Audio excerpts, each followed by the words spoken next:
Never seen a sky that colour. Yellowy, black, greeny, purple.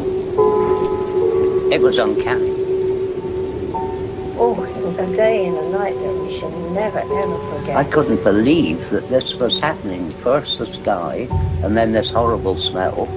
Really sultry smell. Thunder and lightning, and it was horrible.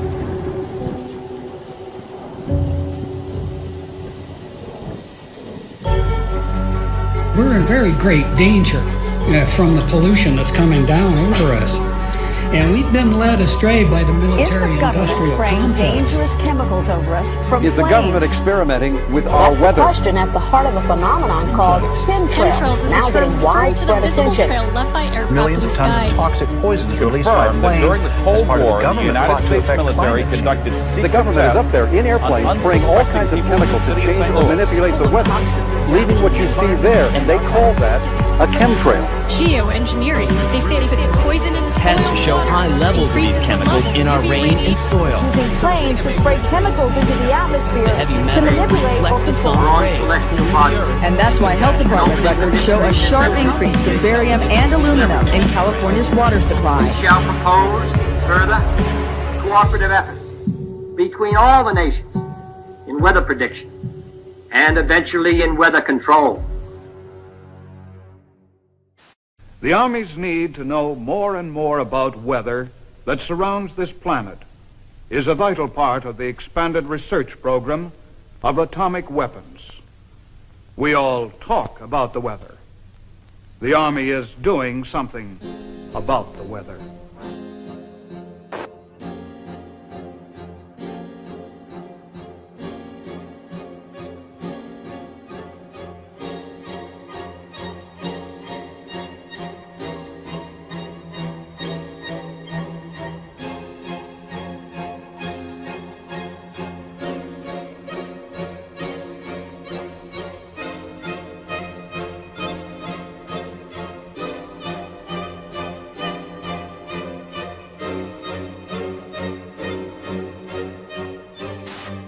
I would like to take you into the laboratory and show you a few of the experiments that led us to our outdoor experiments in converting clouds into snow. Using a home freezing unit such as this, we can form supercool clouds just like those in the natural atmosphere by taking a tiny piece of dry ice such as this and scratching it so a few tiny fragments fall into the supercool cloud. Long streaks develop. The particles grow very fast. They grow about 1 billion-fold in volume in a few seconds. Many millions of snow crystals form, and we get the same effect as is produced by dry ice. Dry ice is not particularly important as far as the fact that it's CO2. It is primarily important because it's colder than minus 35 degrees centigrade. This is a picture of the first cloud that we seeded back last November. Flying in a small Fairchild plane, and putting dry ice from a small dispenser in the bottom of the plane, and within minutes saw long streamers of snow falling from the base of the cloud and evaporating into the drier air below. Under many conditions, of course, full-fledged snowstorms will be produced in this way. Nature at last has permitted to do a little something about the weather. Using Schaefer-Langmuir techniques, the Army Signal Corps and Office of Naval Research began conducting many of these experiments. In 1947, Project Cirrus expanded to test cloud seeding on a hurricane traveling eastbound 350 miles off the coast of Jacksonville, Florida. They dropped 80 pounds of dry ice into the raging storm, only to realize that the hurricane suddenly changed direction and began traveling back towards the United States. Savannah, Georgia, was hit by record-breaking winds of up to 85 miles per hour. More than 1,500 people were left homeless, and at least 2 people died. Total damage was reported in the millions of dollars, and the project and its participants were blamed for what happened. On the night of the 15th of August 1952, the worst flood in British history swept through the tiny seaside village of Lynmouth. 90 million tons of water devastated the area, killing 35 people and leaving over 400 homeless. 40,000 tons of boulders were dragged off the moors, destroying houses and cars. Porters spoke to squadron leader Len Otley. He confirmed that he worked on Project or Operation Cumulus, which was also referred to as Operation Witch Doctor. What's more, in mid-August 1952, Alan Yates, a lecturer at Cranfield School of Aeronautics at the time, was asked to take part in cloud seeding experiments. According to Yates, the artificial rain fell over Lynmouth and washed the village into the sea. Newly declassified documents prove that Project Cumulus was indeed going on the day of the flood that year. Project Skyfire, a U.S. forestry research operation concerned with the study of lightning in all of its manifestations. Project Skyfire is aimed at lightning fires in western Florida. In detail, the manner in which your work involves you in the dispersion of clouds, which happen to have some effect on, or rather bring about thunderstorms or what have you. Could you tell our audience something about that type of work? Laurie, we're conducting experiments in cloud seeding aimed at determining whether or not weather modification techniques might possibly prevent lightning fires. We carry this work on by seeding clouds with silver iodide nuclei. We disperse silver iodide from specially developed generators located either on the ground or on aircraft. Our experience has been that we can do the best job through aircraft seeding. Again, man looks to his own efforts to increase the flow of water. Since the 1946 experiments of Dr. Vincent Schaefer, we have known that some clouds can be modified through seeding to yield additional precipitation. In 1961, Congress directed the Bureau of Reclamation to begin a long-range study of cloud seeding with the aim of eventually augmenting the nation's supply of water. The program, called Project Skywater, continues at many sites throughout the United States. Eventually, if the research program proves successful, the methods learned will become part of our nation's integrated water resources program. In 1962, during the Vietnam War, American forces responded with Operation Ranch Hand. Over the next 9 years, spraying an area about the size of Massachusetts with defoliants, the most notorious being Agent Orange. Large swaths of Vietnam were left barren. Enough food to feed 600,000 people for a year has been destroyed. Despite this sudden devastation, U.S. officials said the spraying created no lasting harm. Milton Ross, a Special Forces advisor near Pleiku, has a son born without the tips of his fingers. North Vietnam charged today that defoliants have produced many instances of miscarriages, congenital defects, and monstrosities among children. The Vietnamese government insisted the cause was Agent Orange. Although that war was long ago, there is lingering anger about the United States' use of a controversial defoliant spread by American aircraft on the jungles there. An epidemic of birth defects, brain damage, and rare cancers still affecting hundreds of thousands of Vietnamese today. According to environmental studies, high levels of dioxin could still be found in the soil in certain areas and had seeped into nearby lakes. Agent Orange was a safe product when it was used in the Vietnam War, and it's a safe product today. I got something to say. I want to know how come the fascist pigs have been seeding the clouds. Right, for the last hour and a half. Airplanes going over twice with all the smoke coming out of them seeding the clouds. And I want to know, why that stuff is going down, man. And why doesn't the media report that stuff to the people, man? I'm telling you what happened. The planes come over for an hour and a half and they during the seeded all the concert clouds. people of unknown origin were seeding the clouds over the I don't know what they hope to prove, man. Project Storm Fury assembled a team of highly trained scientists and technicians to fly into mature hurricanes. Scientists working on the project were convinced that they could reduce hurricane devastation using a process called cloud seeding by spraying the thunderclouds inside the hurricane with a chemical called silver iodide. This would become known as the Storm Fury hypothesis. The seeding planes fly across the eye and into these clouds, seeding the supercooled water droplets from the belt of maximum winds outwards. As the silver iodide turns the supercooled water into ice, the heat released during this process causes the seeded clouds to grow and develop into a new outer eye wall.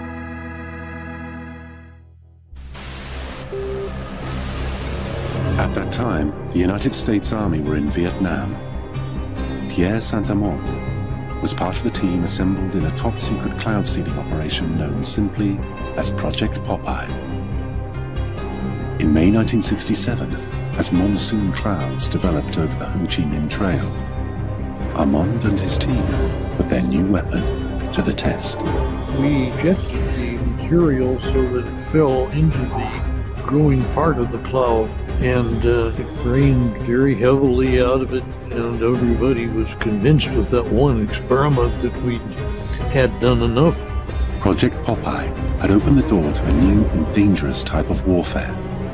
Some said, if you control the weather, you can control the world. Military planners imagined loading the clouds with radiological, biological, or chemical agents and having them rain on demand. They could attack your enemy using the weather, but deny ever doing so.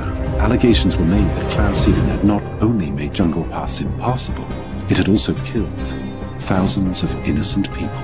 But this didn't stop governments from continuing to explore ways of modifying the weather, sometimes for highly questionable purposes. And that message calls for new frontiers, new visions. It calls for us taking the steps now that will make us no longer second in space and in science. It lays the predicate and the foundation for the development of a weather satellite that will permit man to determine the world's cloud layer and ultimately to control the weather, and he who controls the weather will control the world. It lays the steps that's necessary to provide a nuclear rocket that will produce benefits that are so unlimited that I couldn't tell you about them if I had all that. July 1976.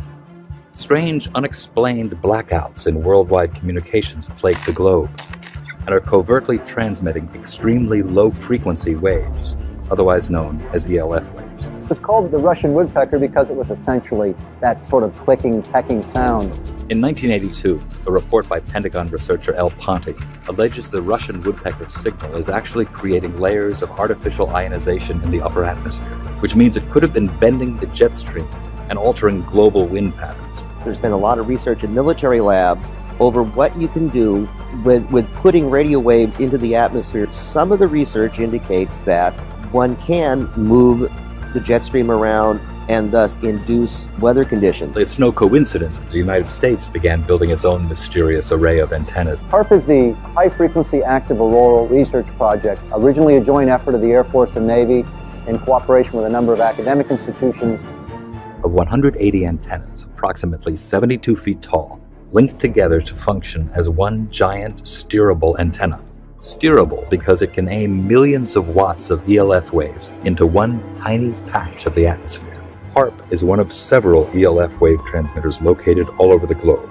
Working in tandem, these transmitters alter the weather anywhere in the world, potentially changing the jet stream's course entirely. The intense energy being beamed into the sky by HAARP sends pulses of ELF waves into the ionosphere. The waves get reflected back down and pass through the Earth and ocean. But HAARP's startling potential doesn't end there. It's linked to a strange phenomena occurring in our skies.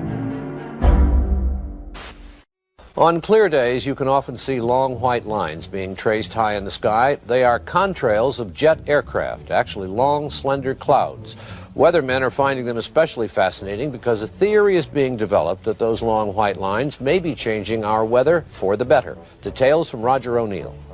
The exhaust from jet engines, usually seen as long, thin trails of white clouds behind high-flying jet airplanes, may be a big reason why there are 30 fewer days of sunshine a year in the Midwest now than there were in 1900. The daily range between high and low temperatures has also narrowed. In the absence of natural clouds, Given the correct atmospheric conditions, jet aircraft in high frequency can almost completely cover the atmosphere with clouds. No one is trying to make clouds now using jet engines, but this study suggests that jet travel is inadvertently making our days more cloudy. And someday, weather researchers may be able to use jets on purpose to change our weather.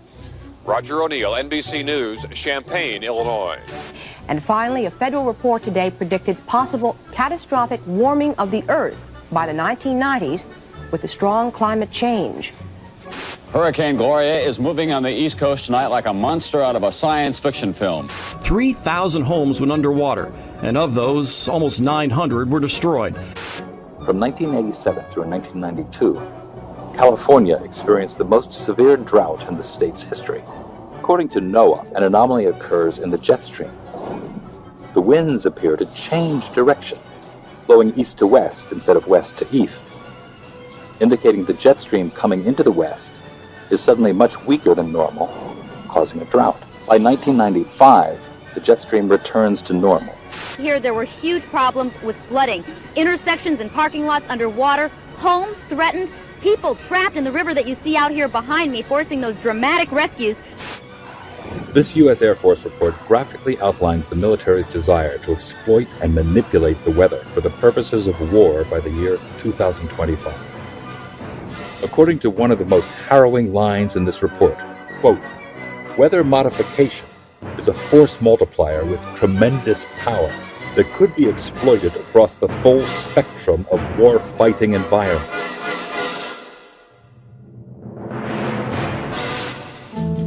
Man-made global warming is no longer just a theory about climate. It is the defining moral and political cause of our age. It is presented in the media as having the stamp of authority of an impressive international organization. From the IPCC, The United Nations Intergovernmental Panel on Climate Change, or IPCC. I've often heard it said that there is a consensus of thousands of scientists on the global warming issue and that humans are causing a catastrophic change to the climate system. Well, I am one scientist, and there are many that simply think that is not true. The final conclusions are politically driven. This claim that the IPCC is the world's top 1,500 or 2,500 scientists, you look at the bibliographies of the people and it's simply not true. There are quite a number of non-scientists. And to build the number up to 2,500, they have to start taking reviewers and government people and so on, anyone who ever came close to them. And none of them are asked to agree. Many of them disagree. Those people who are specialists but don't agree with the polemic and resign, there have been a number that I know of. They are simply put on the author list and become part of this 2,500 of the world's top scientists. People have decided you have to convince other people that since no scientist disagrees, you shouldn't disagree either. Climate scientists need there to be a problem in order to get funding. We have a vested interest in creating panic, because then money will flow to climate science. It's become a great industry in itself. And if the whole global warming farrago collapsed, there'd be an awful lot of people out of jobs and looking for work. There's one thing you shouldn't say, and that is, this might not be a problem. If you go to page 119 of the president's budget, he's anticipating generating $646 billion in new tax revenue from this bill. So clearly the president expects this bill to generate $646 billion in new taxes that even his own budget director has said would be passed on to consumers. So you must have been listening to our testimony that we've had for the last few days with dozens of experts that have come in who have given completely different views. Well, I would encourage you to go back and look at the testimony this committee's heard. We're talking about that can export millions of jobs out of our economy, out of our country, and testimony's been given just to those numbers. And so we're talking about a serious consequence that there would be on this country. The carbon would be emitted, but it would be emitted in China and India, and the jobs would go to China and India. Do you want to man-made global warming pollution causes global warming. It's my understanding that back in 1997, when you were vice president, Enron's CEO, Ken Lay, was involved in discussions with you at the White House about helping develop this type of policy, this trading scheme. And is that accurate? Is it inaccurate? It's been reported. I don't know, but I met with Ken Lay, as lots of people did, before anybody knew that he was a crook. And clearly you can see why so many of us are concerned about turning over this country's energy economy. I didn't know him well enough to call him Kenny Boy. You knew him well enough to help devise this trading scheme, and obviously we know what Enron and these big guys on Wall Street like Goldman Sachs, and I know you've got interest with Goldman Sachs. No. These people, well, that's been reported. Is that not accurate? No, I wish I did. I'm saying that there are going to be big winners and big losers in this bill. And I think that should be noted, that companies like Enron helped come up with this trading scheme that would Enron. I don't know if this is true or not, that some scientists are trying to figure out a way to block the sun to try to slow down global warming. Yeah, it's a measure of the feeling of desperation that some of them feel. Are they really thinking they could do that? Well, some of them are seriously proposing, and I think it's completely nuts. Yeah. You put another kind of pollution, sulfur dioxide, up to orbit, cover the atmosphere. The sky won't be really blue in the way it is now anymore, but it would block out some of the sun's heat so that we wouldn't have to take the difficult steps to stop spewing all this global warming pollution into the atmosphere. And of course, there are a lot of problems with what they're proposing. You could actually spray sulfuric acid in the stratosphere 20 kilometers over our head and use that to stop the planet warming up in a kind of ugly tech fix. You can spray something into the atmosphere to change. Spray pollution into the atmosphere to stop it warming. How do you do this? You'd start with a fleet of modified business jets and say 20,000 tons of sulfuric acid into the stratosphere every year, and each year you have to put a little more, and this doesn't, in the long run, mean that you can forget about cutting emissions. We will need to rein in emissions. No, we'll get to it eventually. But in the meantime, we're shrouding the Earth in sulfuric acid. So people are terrified about talking about this because they're scared that it will prevent us cutting emissions. Right, and also that it's sulfuric acid. We put 50 million tons of sulfuric acid in the air now as pollution, and it kills 1 million people a year worldwide. Okay, but it'll be better if we put more in. We're talking about 1% of that. 1% more, we're just killing 10,000 more people. You can do math. What happens to the sulfuric acid after it's sprayed? Does it just stay up there? No, it rains down, but it's a tiny addition to what we're already doing. Is there any possibility? Following. You could put fine particles, say sulfuric acid particles, sulfates, into the upper atmosphere, the stratosphere, where they'd reflect away sunlight and cool the planet. There's lots of mystery in the details, and there's some bad side effects, like it partially destroys the ozone layer, and I'll get to that in a minute, but it clearly cools down. And one other thing, it's fast. I guess the thing I haven't said about this is it is absurdly cheap. It's amazing how we can affect the planet. The one thing about this is it gives us extraordinary leverage. This improved science and engineering will, whether we like it or not, give us more and more leverage to affect the planet, to control the planet, to give us weather and climate control, not because we plan it, not because we want it, just because science delivers it to us bit by bit. What is geoengineering? It's really two very different things. One is ways that we would alter the amount of sunlight the Earth absorbs, and so cool the planet, partly offsetting the effects of carbon in the atmosphere, and that's called solar radiation management, or in some technocratic way, SRM. And the other one is to take carbon out of the atmosphere, so-called carbon dioxide removal. Before we get on to solar radiation management, let me ask you about the carbon dioxide removal. A Royal Society report here in the United Kingdom back in 2009 said that no method of carbon dioxide removal has yet been demonstrated to be effective at an affordable cost with acceptable environmental impacts, and they only work to reduce temperatures over very long timescales. I think that's exactly right, and I can say that both as an author of that report and as somebody running a startup company trying to capture CO2 from the air. Before we get into the pros and cons of it, how solar radiation management might work. Conceptually, it's simple. The doing it is not the hard part, but you could use aircraft or other methods to deliver literally tons or millions of tons of very small reflective aerosols, tiny particles, say, to the upper atmosphere. Spraying them out at a high altitude. Correct. Isn't one of the problems with the climate and studying the climate is that it's incredibly difficult to know exactly how it works. It is very difficult to model. Sure, it's impossible to know exactly, but you can still learn a lot. So we actually ran a survey almost a year ago now that took data, high-quality data, from 1,000 people in the UK, Canada, and the US to try and understand public support for research on these technologies and what kind of political leanings influence people's decision to be for or against. And in fact, we found pretty broad support for research. But that particular opinion survey that you're talking about, it also came up with the finding that 64% of subjects agree that humans should not be manipulating nature in the way suggested by solar radiation management. Exactly. Well, that would suggest that there isn't particularly broad support at the moment for the theory behind this. There's not broad support for doing it, and I think that's quite a healthy thing. I mean, I'm one of the people who, maybe starting 20 years ago, most helped to open the door to get public conversation going on this thing. How do you think, in that case, the public can be convinced, given that there is, as we saw with this project in Britain, tremendous skepticism even about research at what you say is a very, very benign level? Public opinion will evolve over a long time, and from my point of view, the goal is to try and make that public opinion be able to be shaped by facts as well as possible, and also shaped by people's values. It's not to promote this. So actually, well, it is in part to promote this. I mean, you're a great enthusiast for this, and as you said, you have your own private company, which is...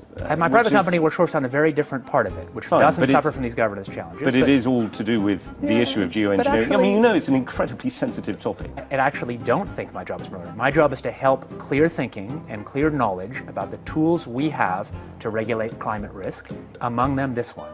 And I'm perfectly prepared to find that results show that we should never do this. So if it works, and again, we don't know it does, it provides some protection in the near term. Isn't there a problem, though, that you could end up with different effects in different parts of the world? I mean, you could, for example, find that although you're reducing the amount of sunlight and the amount, therefore, that the Earth is warming up, rainfall is affected in different ways in different parts of the world. Absolutely. Essentially, the scientists and technocrats, including myself, I guess, are helping to invent a thermostat knob. But it's much easier to invent the knob than to figure out who should be in charge of it in a world with many states. No, indeed, and I want to come on to the governance, but I want to ask specifically about the science of this, which is how far can you tell whether the effects of solar radiation management are then going to cause perhaps a catastrophic loss of rainfall in a certain part of the world. At the moment, it seems to be hazy, this. I think it's not as hazy as that. So using exactly the same climate models as we've used to estimate the problems with CO2 in the atmosphere, the underlying climate problem, we've applied those same models and same techniques to look at this. And the results so far, I have to say, look pretty good. That's why we're paying any attention to it. Richard Branson himself, who owns the Virgin Airline Group, was quoted back in 2009 in the New York Times saying, if we could come up with a geoengineering answer to this problem, we could carry on flying our planes and driving our cars. Is going to cost a lot of money. And yet I mean, let's be clear here, you and your company are after Branson's money. The cheapest thing to do is to use the atmosphere as a waste dump. And if we want to stop doing that, we must have laws that restrict the ability to use the atmosphere as a waste dump. My question is, are you not concerned that you and your company, Carbon Engineering, is looking for money from people like Richard Branson? It's funded, I think, in part by Murray Edwards, who is a key figure in tar sands, which is seen as one of the dirtiest fuels on the planet. It is. Are you not slightly concerned about the people who you're getting into bed with? I'm happy to take money from serious folks who have a broad set of interests. No problem. First of all, I should say, for work on SRM, on these very high leverage technologies that have security concerns, I believe there should be no private action, there should be no for-profit action. I believe it would make sense for SRM to actually restrict or eliminate the possibility of patenting. Isn't your company involved in several patents at the moment? This is the difference. So for capturing CO2 from the air, that's an encapsulated small technology, which can be regulated by the normal laws. It's inherently expensive, so there's no risk of sucking all the CO2 out of the air because it costs so much. Any technology you have that removes CO2 will have local risks, maybe unacceptable risks, but those risks can be managed by the normal local risk management we have. So I think that I'm happy to see private action on cutting emissions by making solar power or electric vehicles or capture from air. I'm not happy to see public action on technologies with this huge leverage, like putting particles in the stratosphere. I'll tell you a little bit about some new work we've been doing, thinking about how you actually might put aerosols in the stratosphere. The novel method we've been thinking about, or it's not novel at all, it's actually exactly what happens from aircraft contrails, is that we put a condensable a few megatons a year of sulfur would be enough to produce sort of 4 watts per square meter rate of forcing directly out of the back of an aircraft. There's a huge literature in the nanofabrication world about making fine particles from low vapor pressure gas, and there's nothing very hard in terms of aircraft engineering. If you go to aircraft engineers, and we've done this, they say that would be easy, we could do this if you want us to. We've mostly thought about sulfur, and there's a lot of good reasons to think about sulfur, because sulfur's what nature does, at least in this version of the model. Is if you put sulfur in continuously, you actually get a remarkably ineffective result. Nevertheless, there might be some good reasons to think about alumina. The big deal really is that alumina has 4 times the volumetric rate as sulfur, but roughly 16 times less the coagulation rate, so you could get away, we think, with much smaller mass flow. The little picture is from a nanofabrication study,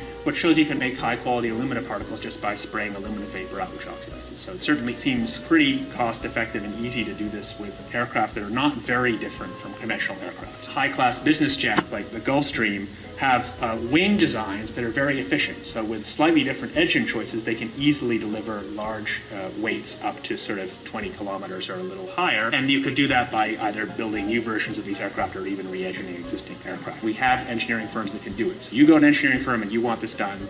They don't say this is hard or unusual. They say, okay, yes, we could do it. Once you realize you can make things by direct condensation from vapor, then all sorts of different compounds are possible. But it's much, much harder to actually figure out the environmental risks and effectiveness of these new methods than it is to cook them up. Aerosol geoengineering looks like it is so cheap that the cost is basically not going to be an issue. That means that implementation decisions will be risk-to-risk decisions. So the key factors are this is fast, it's cheap, and it's inherently imperfect. It cannot compensate for the amount of CO2 in the air. On a commercial basis, I do absolutely no proprietary commercial work on solar radiation management because I think such work would be wrong. Solar geoengineering refers to a set of technologies that could allow humanity to deliberately increase the planet's reflectivity, and so partially offsetting the temperature changes and other climate changes that come from the accumulation of carbon dioxide. Solar geoengineering can be very inexpensive. The cost might be something like $10 billion for the whole planet. That sounds like a lot of money each year, but in fact that's something like 1/10,000th of global GDP. This next story is so unbelievable, we didn't think it could possibly be true. But after receiving thousands of records and declassified reports from the Army, it's confirmed that during the Cold War, the United States military conducted secret tests on unsuspecting people in the city of St. Louis. Lisa Martino Taylor's life work has been to uncover details of the Army's ultra-secret military experiments carried out in St. Louis and other cities during the 1950s and 60s. This study was secretive for a reason. They didn't have volunteers stepping up and saying, yeah, I'll breathe zinc cadmium sulfide with radioactive particles. These Army archive pictures show how the tests were done in Corpus Christi, Texas in the 1960s. In Texas, planes were used to drop the chemical, but in St. Louis, the Army placed chemical sprayers on buildings and station wagons. City officials were kept in the dark about the tests. The Cold War cover story was that the Army was testing smoke screens to protect cities from a Russian attack. Clearly, they went to great lengths to deceive people. By making hundreds of Freedom of Information Act requests, she uncovered once classified documents that confirmed the spraying of zinc cadmium sulfide. The greatest concentration of this compound was sprayed near the Pruitt-Igoe housing complex just south of downtown St. Louis. It was home to 10,000 low-income people, and an estimated 70% were under the age of 12. Martino Taylor claims they all unknowingly inhaled this compound morning, noon, and night, so the government could measure its effects on their lungs. So this is in violation of all medical ethics, all international codes, and the military's own policy at that time. And Venezuelan leader Hugo Chavez has once again accused the United States of playing God. This time it's Haiti's disastrous earthquake that he thinks the U.S. was behind. Spanish newspaper ABC quotes Chavez as saying that the U.S. Navy launched a weapon capable of inducing a powerful earthquake off the shore of Haiti. He adds that this time it was only a drill, and the final target is destroying and taking over Iran. A wild accusation from Iranian President Mahmoud Ahmadinejad. He says Western countries are causing drought in certain parts of the world, including Iran. He says they're using high-tech equipment to drain raindrops from clouds. He basically says European countries are stealing rain from Iran for their own use. You know, they were talking about climate change yesterday, and now we're learning that scientists and researchers are looking at how to change the weather on purpose. That's right. Lasers now could one day manipulate rain and lightning. That's right. Well, as Mark Twain once famously said, everyone complains about the weather, but no one ever does anything about it. Well, instead of doing a rain dance, we physicists are firing trillion-watt lasers into the sky to actually precipitate rain clouds and actually bring down lightning bolts. When you have water vapor and you have dust particles or ice crystals, you can precipitate rain. It condenses around the seeds. These seeds can also be created by laser beams. By firing trillion-watt lasers, you rip apart the electrons, creating what are called ions, bringing down rain and even lightning. Well, I remember reading the stories that China had used this during the Olympics, that the USSR had used this after Chernobyl to create rain clouds. I mean, did those really work then? We have some of these capabilities now? Inconclusive. Even in the 60s, the CIA used this to bring down monsoons during the Vietnam War. Governments have been playing with this thing. Alleged to. Alleged to, right. Yeah. Now, we realize that for decades now, these governments have been alleged to have experimented with weather control, but nothing conclusive. We're actually using trillion-watt lasers now. They precipitate rain out of water vapor. Sure enough, you can actually bring down electricity down the beam. The bad news is, if it's a clear blue sky, it's not going to do anything at all, because it only takes water vapor that's already in the air and condenses it. However, you name it, outdoor events and agriculture and flooding and even hurricanes, all of them could be subject to weather modification. Terrorists no longer the CIA's only priority. The U.S. intel agency now investing in weather? Well, they're looking into something called climate engineering or geoengineering, which is a way to manipulate the climate to mitigate the effects of global warming. And they think that maybe this might pose a national security threat in the form of exacerbating water shortages or causing more regional instability in places like Darfur or in India-Pakistan region, in the Kashmir region. So they want to find ways of mitigating climate change, and they're investigating, are there possible ways of doing that? Scientists have been researching this have been thinking about this for quite some time. There are two general ways of engineering the climate. One is called solar radiation management, which is putting particles into the atmosphere. So like if you think of a volcano explodes and it releases particles and that cools down the planet. So that's one way. You can put a balloon up in the atmosphere and spray particles. And then another way would be to possibly bring down carbon dioxide out of the atmosphere in a process called carbon capture and storage. They're basically funding research by the National Academy of Sciences. Okay, so the CIA is not trying to control the weather. We've tried that before and it doesn't really work, but they're trying to impact climate change. They want to have a lot of tools in the arsenal in case climate change is as bad as some scientists believe it is. They want to have a way of mitigating it. You told one of our producers at this point it's pretty doubtful this is a viable terror threat right now. I don't see I don't see the CIA. Yeah, I don't think that it's going to be an immediate threat. It's definitely something that's going to be a long-term, decades down the line sort of thing. Well, there you go. Another example is the array of technologies, often referred to collectively as geoengineering. One that has gained my personal attention is stratospheric aerosol injection, or SAI, a method of seeding the stratosphere with particles that can help reflect the sun's heat in much the same way that volcanic eruptions do. An SAI program could limit global temperature increases, reducing some risks associated with higher temperatures and providing the world economy additional time to transition from fossil fuels. This process is also relatively inexpensive. The National Research Council estimates that a fully deployed SAI program would cost about $10 billion yearly. Now, I could go on and on and on and on about the things that fascinate me, but rather than talk about them, I thought I'd stop here. Thank you, Senator. The Air Force has gotten great value out of HAARP in the past. We took over from the Navy and managed it and actually did a number of experiment campaigns up there and have finished our work that we're interested in doing up there. We've moving on to other ways of managing the ionosphere, which the HAARP was really designed to do, was to inject energy into the ionosphere, be able to actually control it. But that work has been completed.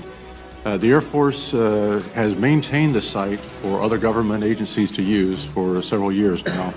And with DARPA completing their project, that's our last government customer that we have in the site. We have put out a call for other agencies that had interest in in managing the site are taking it over, and including going out to academia.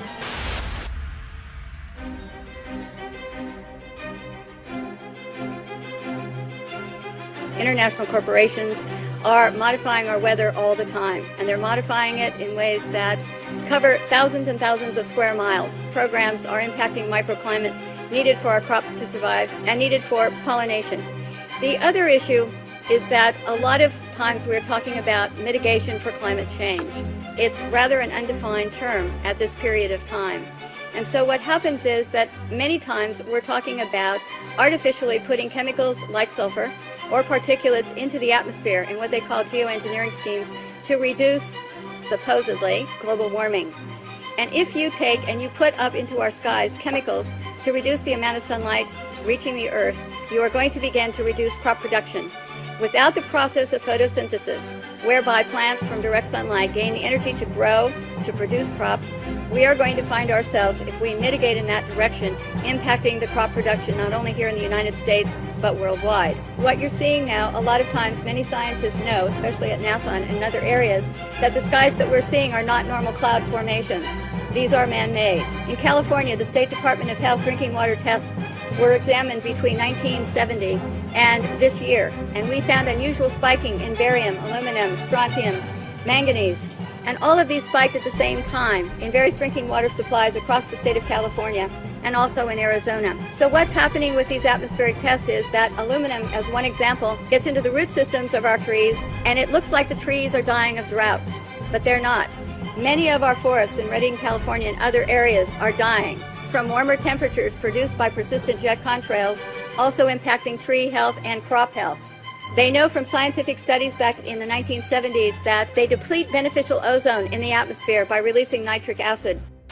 The death dumps, otherwise known as chemical trails, are being dropped and sprayed throughout the United States, in England, Scotland, Ireland, Northern Europe, and I have personally seen them not only in the United States but in Mexico and Canada, the new markets. This is a crime against humanity, a crime against America, a crime against the citizens of this great country.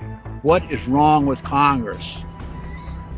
This has an effect on their population and their people and their friends and their relatives and themselves. What's wrong with the pilots who are flying these airplanes? They're dumping this crap, this poison, on their own families. Somebody in Congress has to step forward and stop it now. Thank you. I'm Ted Gunderson. I conducted air sampling, I conducted soil sampling, and I was getting high levels of these contaminants.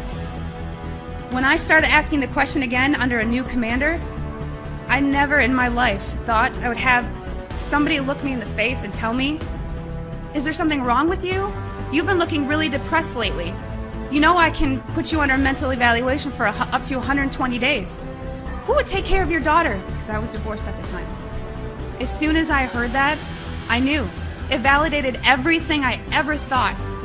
And I thought, I've spent 9 years of my life trying to protect human health, and here we are, violating law after law after law. Just sitting here, instead of protecting the people, we are poisoning the people. And you ask yourself, if this is true and we are spraying the people, where are the pilots? Where are the people? I don't know if you pay attention, but look at Snowden. Look at Manning.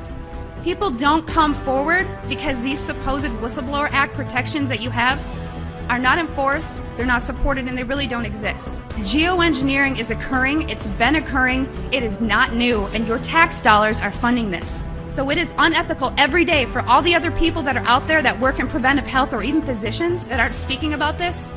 They need to. The biggest hurdle that we have is disinformation sites. I never say them, but I'm going to today, so that you know if anyone ever gives these to you as a reference to debunk you, it's Metabunk and Contrail Science. Those are two websites that are ran by a government shill named Mick West. He is a computer gaming programmer who tries to tell you about persistent contrails. So somebody who isn't even credentialed in chemistry or physics or ecology, none of that, is trying to tell you that you're crazy. You have to understand that I have met people who used to be purposeful disinformation trolls, as we call them. These people are paid to get you on board to believe a website or an article. So I just want everyone to know and understand that of all things, of all the freedoms that we are losing, geoengineering is the #1 issue that we are facing. Because you can have guns and money and you can have everything. If you don't have food and water and you are dying of respiratory or neurological illnesses, what does it matter? So you've heard about vaccines and you'll hear, about smart meters and you'll hear about other issues. These are all systemic effects. We are getting overexposed to toxins. People will tell you fluoride's in the water, but it's not a lot. It is a lot because you're getting it everywhere in your food, water that you drink, and you're getting it in your vaccines. Our bodies cannot metabolize these toxins. There's the debate. Is it a condensation trail or a chemical trail, something with an additive in it? And I couldn't bite the chemical trail issue for a long time. Give me a reason, give me a motive. And so I started time-lapsing the sky. And there was this one day where I saw a series of planes go by, but one trail persisted and the others didn't. And as that trail slowly faded away, 2 other planes came along. One hit the exact end of it, and another went through the middle. How could these planes be aware of, or better yet, even be remotely concerned with what's going on with the debris from another plane? And as I time-lapsed the sky more and more and more, and at higher and higher resolution as the technology improved, it was a godsend, because you could see even the little planes were part of the bigger program. So they had to be at a precise place at an exact time to reveal a disturbance in a trail that may have only been in the sky 10 seconds. It went beyond correlation. And we're dealing with a massive, massive ballet in the sky. Yeah. We've got a program that is loose on the planet and is this guise of climate change, but it is this program we're seeing at work. As I became more aware of technologies, I looked at these clouds, at these patterns with different eyes, with a different understanding. And what I've learned is that these chemtrails help the technology align these patterns, align these vibrational structures which direct our weather today.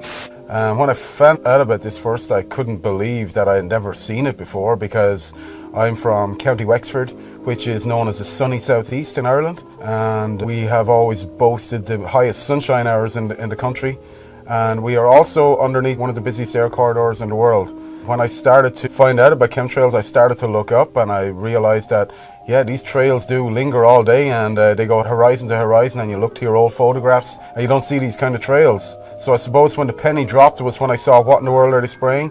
That's really when this whole thing kind of made sense to me, because it was explained in a documentary. People knew what they were talking about, and this made a lot of sense. This is a government program to control the weather, and if you think about it, if you want to dominate and control the planet, this is the ultimate weapon to do that. So the Irish media now are normalizing weaponized air as a reality that we must get used to. They are blaming car emissions and coal pollution, but there's no mention of the elephant in the room, the hundreds of millions of tons of substances being sprayed into our atmosphere every year, like aluminium oxide, which David Keith and other geoengineering proponents are proposing spraying into our skies. They will never admit these programs are going on, but we know they are going on because in 2004, the Civil Aviation Authority in the UK conducted an investigation into cabin air quality, and one of the peak materials found was aluminium. So what the hell is aluminium doing floating around up at cruising altitude? So now Monsanto miraculously have an aluminium-resistant seed that can grow in aluminium-contaminated soil. Why would they have such a thing unless they knew of a problem that was down the line or already happening? Last year in 2015, a study came out of Keele University in the UK, and bees were found to have had massive high quantities of aluminium in their brains. This is a big problem. We need bees to keep the food chain sustained and to keep it alive. And now Monsanto have recently bought a bee research company called Biologics in 2012. And they have genetically modified a bee that can only pollinate Monsanto crops. And also, this bee is resistant to all pesticides. So why would they want to design such a Frankenstein creation unless they knew of a problem that already existed or a problem that was in the pipeline? Dementia now is the biggest killer in women in the UK. And what's the main cause of dementia? Aluminium accumulation in the brain cells. We are in the fight of our lives. All sources needed for life to exist are under direct attack from these programs. Oxygen, sunlight and water. Once you know about this, you have a duty of care to get involved. As a caretaker of this planet, we must all come together to stop these programs because we can do it. Once you find out this is going on, you understand that the air you breathe is being compromised. Things don't get any worse than that. You're standing at the end of the plank, what else do? You got to take action, otherwise you are condoning what's going on. Silence is compliance. So we got to speak out. We spend a lot of time outside looking up at the sky, and not a lot of people do that anymore. March 14th, 2014, in Eureka, California, I was driving the vehicle with my 2 kids, and we were watching this chemtrail for about maybe like 5 minutes it had been going. And I noticed that there was this large flash that lit up the entire sky, similar to what lightning would do. So we're driving towards the sunset, and the drone was coming this way, and it came over, and about there, that's when we saw the light, and then it went straight down from that angle. The difference that I'm finding when I see a drone spraying compared to an airplane spraying is when the drone sprays, it seems that it's more of an upward angle from the ground to the sky, as if it was launched from right below where it was. And with the plane sprayers, it seems like they go from one side of the horizon to the other side. The reason that the people probably stand on the sidelines is because, you know, they don't really want to stand out. And I don't mind standing out. That's part of my personality since forever. So, you know, everybody's in their car looking down, watching the news. I'm outside, looking up. I've become aware, and it seems to me like more people need to be aware or should want to be aware. My name's Jack Falsrock, and I'm Madra Maui. I grew up on the east side of Mount Shasta. We went out and hunted and gathered all of our food all the time. That's when I first started noticing that something was wrong with the earth. Then I started seeing things in the sky that was not supposed to be there. And then I seen that what caused those things was the planes that was flying over, and they were polluting the sky. And I was wondering why don't they care about the sky? What I noticed, you know, is this really strange weather. You know, it really disrupts everything. You know, I noticed that too. You know, how when it gets cold sometimes. And then it gets hot, and then it gets cold, and it gets hot. You know, it disrupts this environment here, you know. I mean, anybody that understands when they grow things, you know, they know that the weather can't change like that. You don't have to be a scientist to understand that. And when you disrupt that, when you keep putting these clouds in between the earth and the moon, you're going to disrupt the whole world. You're going to disrupt man, you're going to disrupt all these animals. You know, that's why it's not good to change the weather. The weather's how it's supposed to be. It's like what they're spraying over there with the mosquitoes. They say those things so they can scare people, so they can continue doing that. And that's all they do, is scare these people so they can, oh, we gotta do this, we gotta do this. And there's nothing to be afraid of in here. Everything was created beautiful. Are you not happy? You know, go some other earth. Go over there. You know, get on your plane and go somewhere else. You know? They stop spraying the chemicals. We can heal. We will heal ourselves just like the earth will heal. If they stop the chemicals before it's too late. And people really begin to understand, you know, really understand. I know that people accept the sky the way it is now because they're so used to it. And it's really sad. We should stop using all the chemicals that we use. And trying to control the things that we shouldn't even control. Quit using the chemicals. Quit using the chemicals in the sky. You're going to wake up one morning and you can't breathe, then what are you going to do? We have freedom of information in both British Columbia and Canada. So I first inquired from the province because I was relatively close to the people there, so I thought I could probably find out more from it than I might from Canada. However, I did get a quick response from the province saying basically they knew nothing about it and they couldn't help me. It took a long time for me to get a response from the federal government. I requested the information through the Freedom of Information legislation in about 2013, I think it was. And it was 2014 in March when I finally got a response. I got 47 pages, of which 10 were blanked out completely, and 6 or 8 had comments, this information cannot be provided for you under section whatever of the Freedom of Information Act. So I didn't get all the information. There's a lot out there that they haven't told us, but they told me enough that it basically confirmed for me and for all of those that the report was provided to that yes, it was happening. And I think there needs to be more an awareness among the people. The more we talk about chemtrails, what's happening, we're being rained upon with aluminum, barium, strontium, all of that, and the effects, of course, we're feeling here as well. It's recognized in the report from the federal government of Canada that this will affect geoengineering, as they call it, chemtrails, solar radiation, whatever you want to call it, will affect climate. It's reflecting back the sunlight, but it also recommends or recognizes in the report that it's going to have different effects in different places. The moment governments admit that this is happening because of what it is they're doing, there's a liability, there's a responsibility, and that for them is a problem. So as long as the people are relatively quiet and they're more interested in a football game, a baseball game, or whatever it is today, as I said earlier, create an awareness. And I point to the sky every time I see the chemtrails, and whomever with me will know that those are chemtrails. If I'm not doing it, my wife will certainly do it. Lillian points it out every time to everyone, and that needs to happen. I guess for the most part, the populace still thinks that governments can't do that to us. It's impossible that it's happening.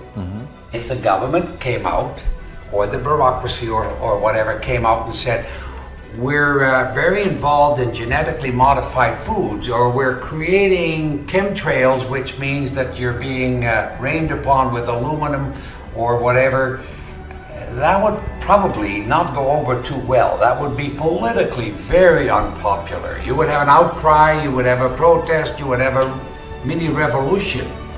So they're going to try and keep it down as much as possible.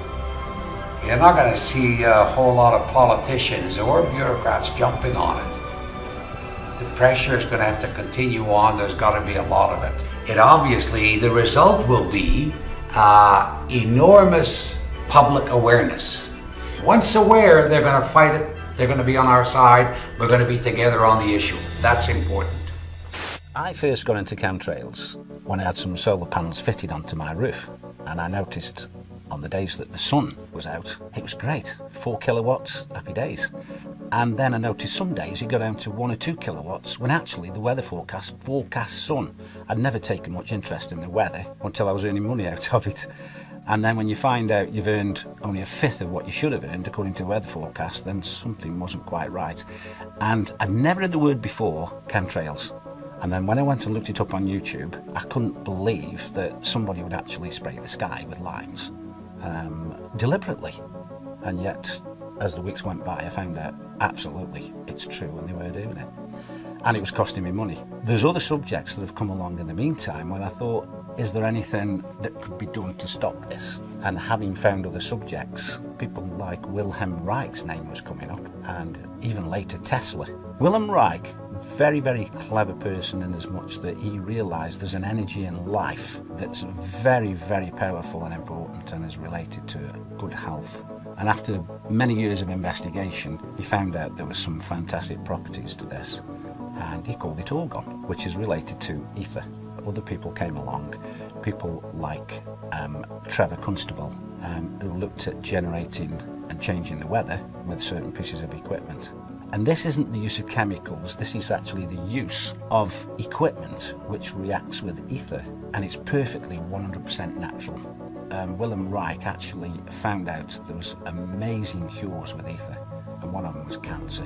He actually cured the people that the hospitals discarded and put them on the scrap heap basically and says we can't cure you. And Wilhelm Reich virtually cured every single one of them. He understood what ether was about. And how he found out about the cancer is that when you change the frequencies of DNA, the DNA loses all its instructions. And that means that the DNA grows distorted and it can't grow the way that it should grow. In other words, if it's part of your skin or it's supposed to be part of your kidney, it grows into a deformed piece of the body that shouldn't even be there. But by correcting the frequency, the DNA goes back to grow how it should do. And that's one of the amazing things he was working. Now, to actually come out and say that, he must have had some basis as to why. We know that Tesla based all his works on facts and many, many experiments. And of course, we use many of Tesla's technology today, both in electricity, magnetism, etc. And so we're in a position now where we're looking at equipment that Wilhelm Reich manufactured and made. We're looking at the way that he used it and he generated it. Now, Wilhelm Reich, he actually was called into places like California when it hadn't rained for months and months. In fact, some of these poor farmers were going bankrupt. He actually went to a place where it hadn't rained for many years, and after about 6 weeks, he did start to develop a very small amount of rain, but a moisture came into the area where all the plants started to flourish. According to what his daughter said, that area continued to flourish for another 50 years. The other thing that Wilhelm Reich noticed is the texture of the rocks changed from being crumbly to having some body back to it again. So when we talk about ether, we're not talking about just weather modification or health to the body. Ether must be some kind of energy which controls, as Tesla said, everything. It's like the link that ties and controls everything together, whether it's energy, magnetism, or electricity. I would love to be able to use ether to bin 1, 2, 3, 4, 5,000 square miles of chemtrailing. That would be fantastic, before they use it for all the other agendas. And if we could do that, happy days, because that's what a lot of people are looking forward to, a day where all this crap is not in their control anymore. And I believe if we could master this, ether will do exactly that.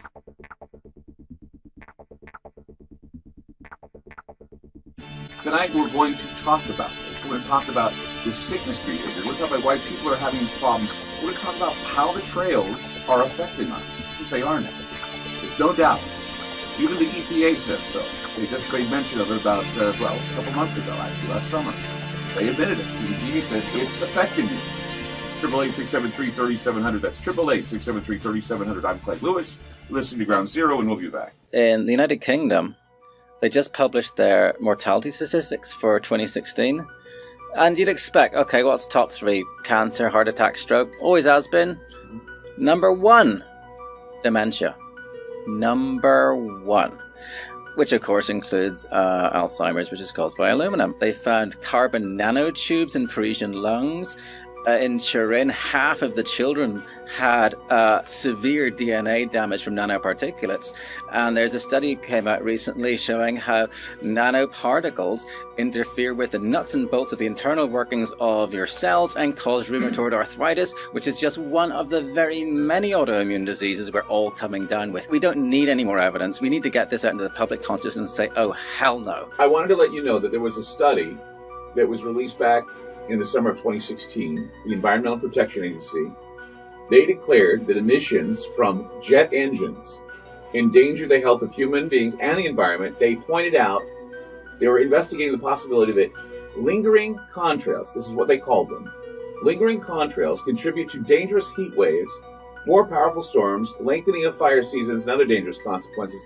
Well, there's a new study about air pollution that's revealing that, once again, the particulate, the aluminum and barium that we talk about in the trails, is creating dementia. For older women, breathing air that is heavily polluted by metals and other sources of fine particulates nearly doubles the likelihood of developing dementia, and the cognitive effects of air pollution are dramatically more pronounced in women who carry a genetic variant known as APOE, that's APOE-E4, which puts them at higher risk for developing Alzheimer's disease. There are so many things going on, and it's because these nanoparticles are disrupting the workings of our cells, our bodies attack ourselves, and it goes nuts. But just concentrating on what's being sprayed is only half the story. The electromagnetic aspect of this is devastating. The Russians were using the woodpecker program back in the 80s. They could change it right here. Yeah, because it's very long wavelength. It travels a very long distance. And it's such simple technology. Our body's resonant frequency is 5 hertz. All you have to do is just point that at someone, and it's, yeah. If you pick someone up and shake them at 5 times a second, they'll fall apart. There's so much research on the cognitive, physiological, and other effects of electromagnetic radiation on our bodies and our minds. And, you know, put a burrito in the microwave, you know, it does something. You'll often find you just be going about along with your day, and then suddenly, like, bam, you're extremely tired, you just have to sleep. And you'll find a lot of people at the same time will have those things.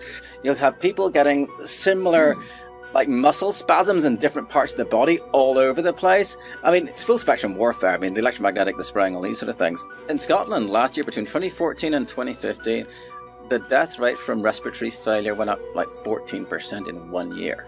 That's statistically significant. I mean, why aren't they asking, why, you know, is this massive jump? Italy's death rate overall went up 11%. This is carnage. So when you're looking at the spraying, it could be private contractors doing it, Sure. weather modification, it could be a number of things that they're doing. Geoengineering, of course, Matt, you know, he was the one that introduced me to the idea of geoengineering being used and doing the studies of geoengineering. That's what we talked about last time you were on the program. Well, you heard that now the bees are an endangered species. Exactly. I was reading about that the other day, that they now have made them an endangered species, and that's frightening. Because I mean, before we had the, what would they call that, hive... colony collapse disorder. Yeah, colony collapse disorder. They said the colony collapse disorder could be because of, you know, Roundup, Monsanto, you name off all these things. But think about this. The bees are dying of the same type of problems that we're having, and that is dehydration, not getting enough water, not having enough water in our bodies, having diseases that are creating this sick behavior that we're having, and the bees get it too. Even people who have good night's sleep are not feeling it. They wake up tired, they wake up dragging, and so what else could it be but something environmental, something toxic that we're being exposed to? It's got to be above government because it's global. Right. They're doing it all over the world. Yeah. China, Russia, everywhere. And then that's the thing. If we don't know who, then we don't know all of the answers for them, and they can't make a solid opinion. One of my biggest frustrations is the line, "They wouldn't do that to us." I've heard that too. Why would they do that to us? Because they have families too. And I tell them, well, you know, I have a genetic disorder that makes me prone to cancer. And why? Because they were testing nuclear weapons in the West Deserts of Nevada, St. George, Cedar City area in Utah. My family was subjected to that radiation, which caused some DNA problems, and it got passed down to me. And your son. Yeah, and my son. They did that because they felt that that was more important than the lives of people. Spend a few bucks, get your rainwater analysis, you can get your hair analyzed, and I have footage of these sprayers, and they show up on flight radar. I don't know any airline that does not spray. They aren't told, oh, by the way, turn this switch when you get to a certain point. It's all done centrally. There's plenty of patents where the substance actually gets injected into the exhaust. I mean, there's a US Navy patent called the powder contrail generator. There's so much freaking evidence. It's insane. Technocracy, this is a crackpot idea dreamed up in the 1930s. They wanted to replace the economic system with an energy-based thing. But like if you have a gold-based economy, you know how much a loaf of bread is worth and compared to the amount of gold there is. But with energy, you have to know how much energy is being stored, transferred, whatever, at all times. Hence, smart meters, smart every freaking thing. Reject it. The official line on this whole thing is, oh, we're all going to die from global warming, and we might just have to spray sulfates into the sky to reduce global warming.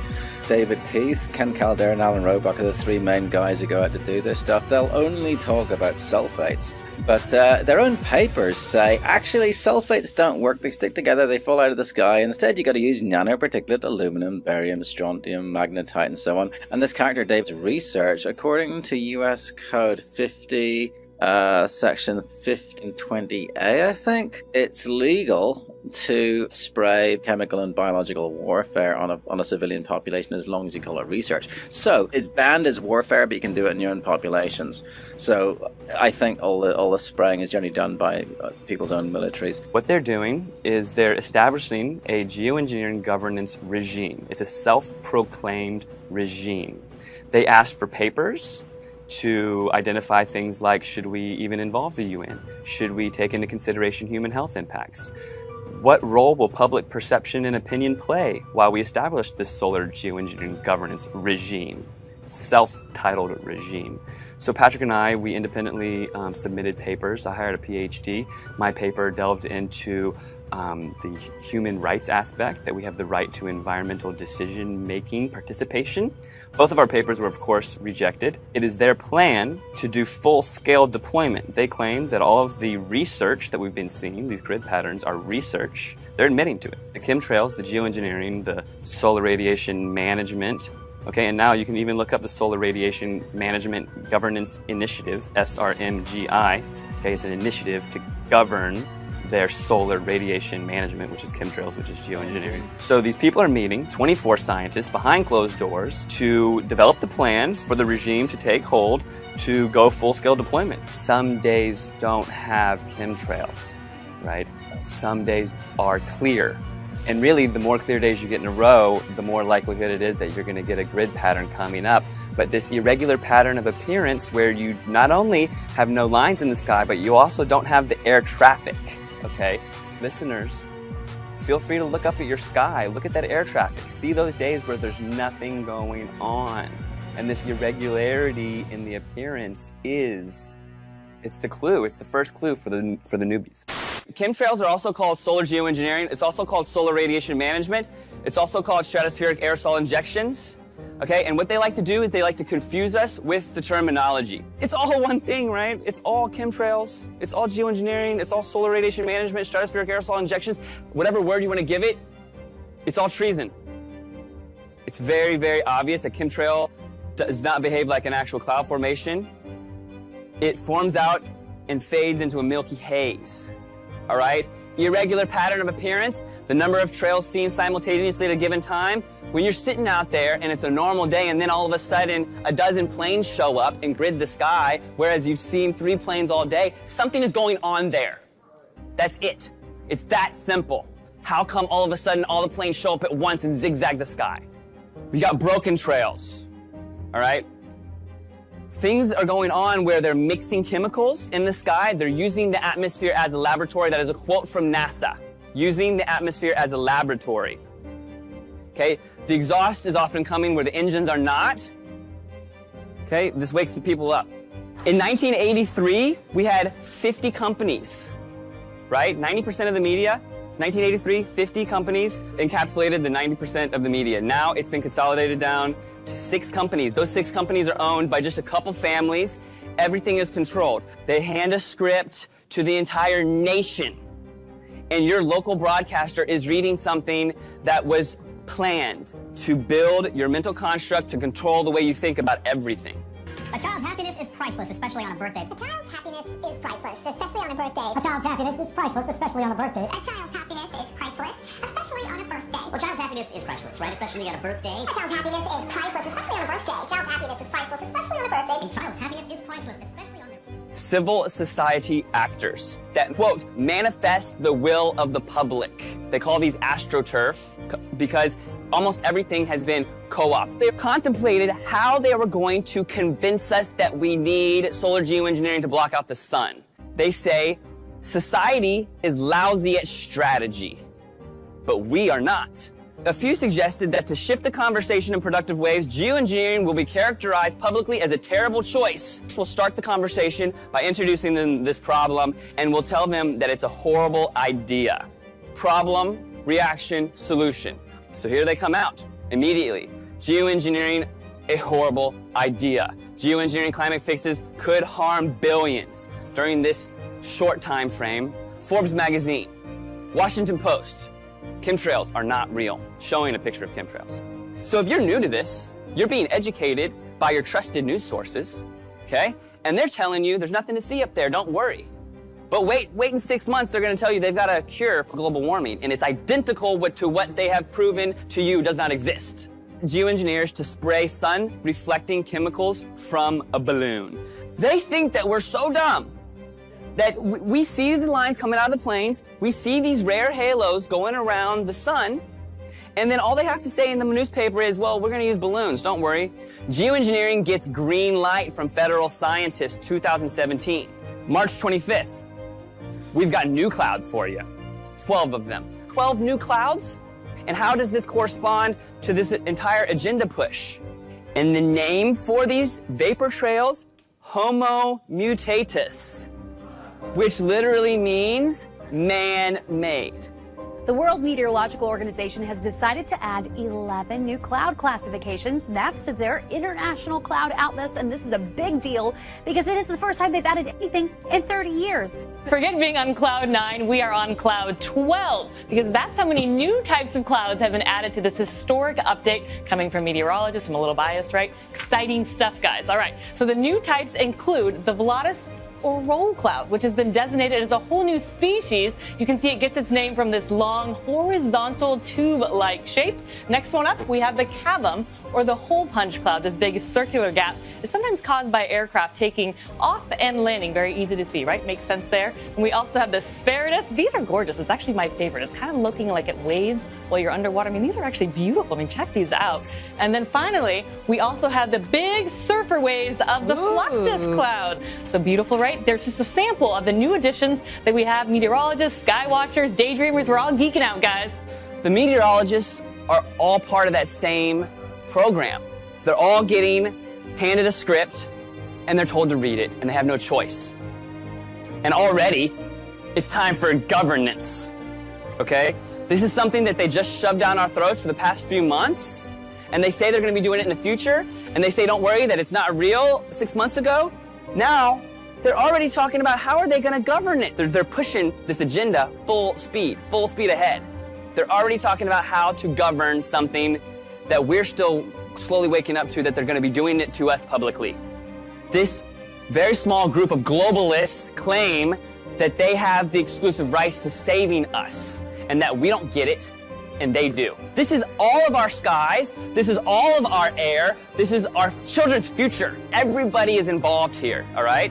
There was a time when people got pissed and they did something about it and they made things change, okay? They know that they can program you through social media, okay, and we can't let that happen. It's up to us to carry this information forward. It's up to us to be the change, and if we don't do it, we're not gonna have any sun. Thank you.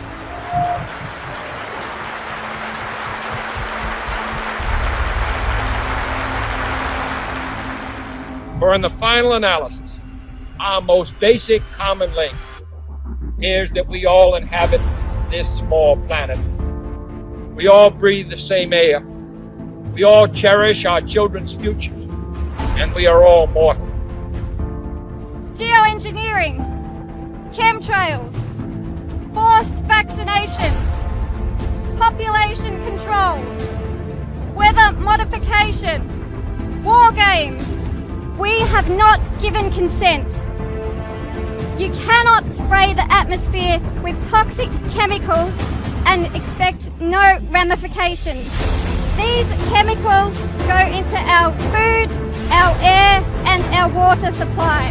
Ill effects of these have been recorded as headaches, flus, breathing problems, skin problems, and my major concern is Alzheimer's disease.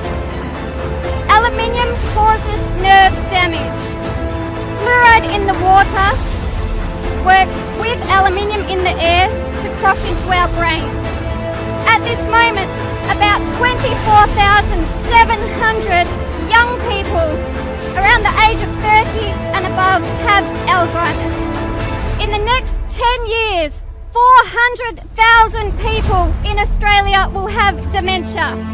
It is now the third leading cause of death in Australia. About 10 years ago, I did a degree in environmental management.